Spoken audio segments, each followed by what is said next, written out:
ଆପଣ ଜାଣିବେ ଯେ ଯେତିକି ପୁଅ ଅଛନ୍ତି ତାଠୁ କମ ଝିଅ ଅଛନ୍ତି। ତେଣୁ ଯୌତୁକ କଥା ଆସିଲା କୋଉଠୁ? ଆଉ ଯୌତୁକ ଆକ୍ଚୁଆଲି ଦିଆ ନିଆ ବର୍ତ୍ତମାନ ବହୁତ କମି ଯାଇଛି। ବର୍ତ୍ତମାନ ପୁଅ ମାନେ ଯୌତୁକ ଦଉଛନ୍ତି କାହିଁକି ନା ଏଇଟା ହଉଛି ମୁଁ ଭୁକ୍ତଭୋଗୀ। ଏଇଟା ଗୋଟେ ପ୍ୟାନେଲ ଡିସ୍କସନ ସମୟରେ ମୋର ଗୋଟେ ତା ଦେହରେ ଗୋଟେ ଷ୍ଟୋରିଟେ ଅଛି, ଜଷ୍ଟ ଟିକେ ଗୋଟେ ଝଲକ ଅଛି।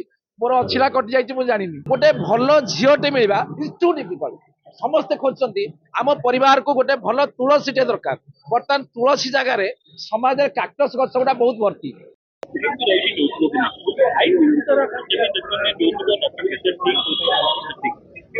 ଦେଖନ୍ତୁ ଆଇନଟାକୁ ଆପଣ ତର୍ଜମା କରିବେ, ଆଇନ ତ ପୁରା ଅତି କ୍ଲିୟର ଭାବରେ କହୁଛି ଯେ ଯୌତୁକ ନବା ଯେତିକି ଧର୍ତ୍ତବ୍ୟ ଅପରାଧ, ଯୌତୁକ ଦବା ବି ସେତିକି ଧର୍ତ୍ତବ୍ୟ ଅପରାଧ ଯଦି ଆପଣ କହିବେ।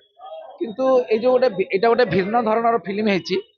ଯୋଉ ଫିଲ୍ମଟାକୁ ଯଦି ଆପଣ ଦେଖିବେ, ଯୋଉ ଫିଲ୍ମଟା ଏଇଟା ହଉଛି କି ଯେ ଆପଣ ଯଦି ଦେଖିବେ ବର୍ତ୍ତମାନ ଆପଣ ଭାବୁଛନ୍ତି କି ଆଉ ଯୌତୁକ ଦିଆ ନିଆ ହଉଛି? ମୁଁ ତ ଜାଣିନି ଆଉ ଯୌତୁକ ଦିଆ ନିଆ ହଉଛି। କାହିଁକି ନା ଆପଣ ଯଦି ପ୍ରତ୍ୟେକ ଗଣମାଧ୍ୟମ ଦେଖିବେ, ପ୍ରତି ଜାଗାଟାକୁ ଦେଖିବେ, ଆପଣ ଜାଣିବେ ଯେ ଯେତିକି ପୁଅ ଅଛନ୍ତି ତାଠୁ କମ ଝିଅ ଅଛନ୍ତି। ତେଣୁ ଯୌତୁକ କଥା ଆସିଲା କୋଉଠୁ? ଆଉ ଯୌତୁକ ଆକ୍ଚୁଆଲି ଦିଆ ନିଆ ବର୍ତ୍ତମାନ ବହୁତ କମି ଯାଇଛି। ବର୍ତ୍ତମାନ ପୁଅ ମାନେ ଯୌତୁକ ଦଉଛନ୍ତି କାହିଁକି ନା ଏଇଟା ହଉଛି ମୁଁ ଭୁକ୍ତଭୋଗୀ। ଆଉ ଯଦି ଫିଲ୍ମଟା କଥା କହିବେ, ଫିଲ୍ମ ନୂଆ ନୂଆ ଫିଲ୍ମ ସବୁ ତିଆରି ହଉଛି। ଯେତେବେଳେ ଏଇ ଫିଲ୍ମଟା ଯେତେବେଳେ ଚାଲିଥିଲା, ସୁଟିଂ ଚାଲିଥିଲା, ସେଥିରେ ଅଶ୍ୱିନ ଭାଇ ମତେ କହିଲେ ଯେ ବ୍ୟୋମକେଶ ବାବୁ ଆସନ୍ତୁ, ଆପଣଙ୍କର ଗୋଟେ ଛୋଟିଆ ରୋଲଟେ ଟିକେ କରିବେ, ଆଉ ଯୋଉଟା କି ଗୋଟେ ସମ୍ପୂର୍ଣ୍ଣ ଭାବରେ ମତେ ରିଲେଟେଡ। କାହିଁକି ନା ମୁଁ ସବୁବେଳେ ପ୍ୟାନେଲ ଡିସ୍କସନରେ ବସୁଛି।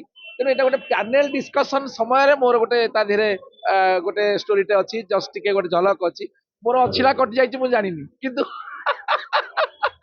କିନ୍ତୁ ଯେହେତୁ ସବୁଠାରୁ ବଡ କଥା ହେଲା ଯେ ମୁଁ ଯେତେବେଳେ ମୁଁ ମୋର ଆକ୍ଚୁଆଲି ମୋର ଯୋଉଟା ଲକ୍ଷ୍ୟ ସ୍ଥଳ ଥିଲା, ମୋର ଲକ୍ଷ୍ୟ ପ୍ରଥମରୁ ଥିଲା ଯେ ମୁଁ ଗୋଟେ ଭଲ ଆକ୍ଟରଟେ ହେବି। କିନ୍ତୁ ମୁଁ ଫେଲୁଅର ପାଇଲି, ମାନେ ହେଇପାଇଲି ନାହିଁ।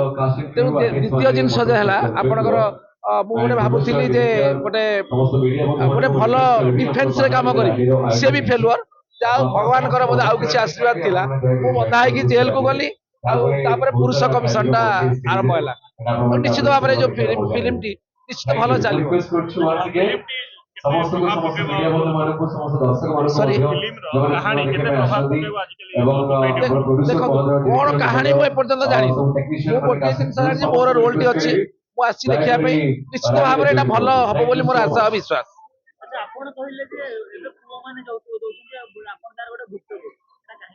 ନା ନା ମୁଁ ଦେଖୁଛି ବର୍ତ୍ତମାନ ଆପଣ ଯଦି ଦେଖିବେ ଗୋଟେ ଭଲ ମାନେ ଗୋଟେ ଭଲ ଝିଅଟେ ବର୍ତ୍ତମାନ ଝିଅ ବହୁତ ଅଛନ୍ତି।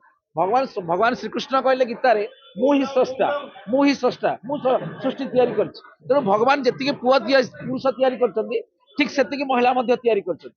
କିନ୍ତୁ ଆପଣ ଯଦି ଦେଖିବେ ସମାଜରେ ବର୍ତ୍ତମାନ ଯୋଉଟା ଭାରି କଣ୍ଟ୍ରୋଭର୍ସିଆଲ ଷ୍ଟେଟମେଣ୍ଟ ହବ, ଗୋଟେ ଭଲ ଝିଅଟେ ମିଳିବା ଇଜ ଟୁ ଡିଫିକଲ୍ଟ।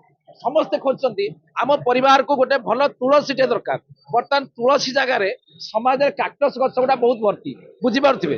ତେଣୁ ଗୋଟେ ଘରକୁ ବୋହୂ କରିବା ପାଇଁ ଯୋଉ ପ୍ରକାର ଗୋଟେ ଝିଅର ଆବଶ୍ୟକତା ଅଛି, ବର୍ତ୍ତମାନ ସମାଜରେ ସେଇଭଳି ଗୋଟେ ଝିଅ ମିଳିବା ବହୁତ କଷ୍ଟକର। ଯୋଉଠି ସେଇଭଳି ଗୋଟେ ଝିଅଟି ଅଛି, ସେଠି ପୁରୁଷ ମାନଙ୍କର ମାନେ ବାପା ମାନଙ୍କର ଲାଇନ ଲାଗୁଛି, ମଧ୍ୟସ୍ଥି ମାନଙ୍କର ଲାଇନ ଲାଗୁଛି, ଏବଂ ହାତରୁ ପଇସା ଖର୍ଚ୍ଚ କରିକି ଲୁଗା ଶାଢୀ ବ୍ଲାଉଜ ଦେଇକି ସେଠି ବାହାଘର ହଉଛି। ବର୍ତ୍ତମାନ ସେଇ ଅବସ୍ଥାରେ ଆମ ରାଜ୍ୟ, ଆମ ଦେଶ ପହଞ୍ଚିଛି।